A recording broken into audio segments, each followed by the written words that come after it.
ভারত সরকারের একটা নির্দেশ রয়েছে, মায়ানমার, বাংলাদেশ এবং পাকিস্তান থেকে যারা ভারতবর্ষে ঢুকেছে তাদেরকে ধরে পুশব্যাক করতে হবে।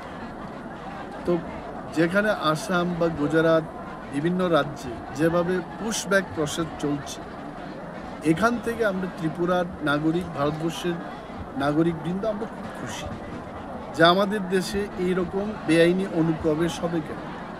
এবং আমি অনিমেষ দেববর্মা সহ সারা ভারতবর্ষের মানুষ, ইভেন মিডিয়া বন্ধুরা আপনারাও জানেন যে ত্রিপুরায় গত 70-80 বছর ধরে বাংলাদেশ থেকে অনুপ্রবেশ ঘটেছে এবং ত্রিপুরায় এখনো পর্যন্ত স্যাটিসফ্যাক্টরি লেভেলে এই পুশব্যাক প্রসেসটা হচ্ছে।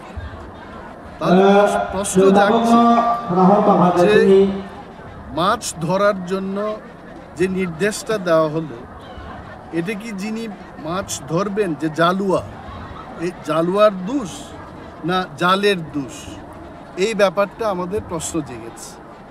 আমরা সেই কারণে আজকে এমএলএ মন্ত্রীরা মিলে রাজ্যপালের মাধ্যমে ভারতবর্ষের যিনি প্রধানমন্ত্রী শ্রী নরেন্দ্র মোদীজি, ওনাকে কেন্দ্রীয় হস্তক্ষেপের দাবি তুলে আজকে একটা স্মারকপত্র আমরা গভর্নরের মাধ্যমে তুলে দেব।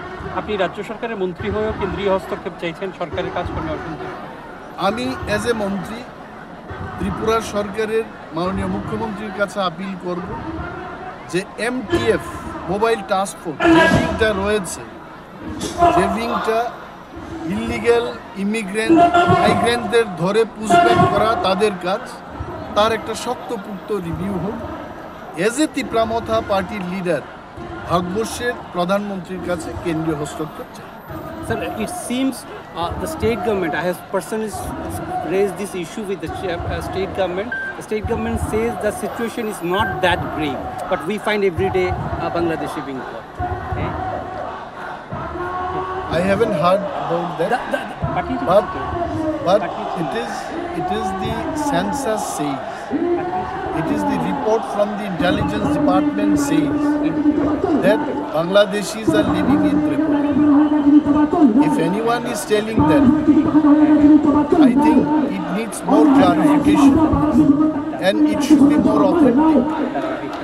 Being a minister, being an MLA, we cannot make any statement which is unauthentic.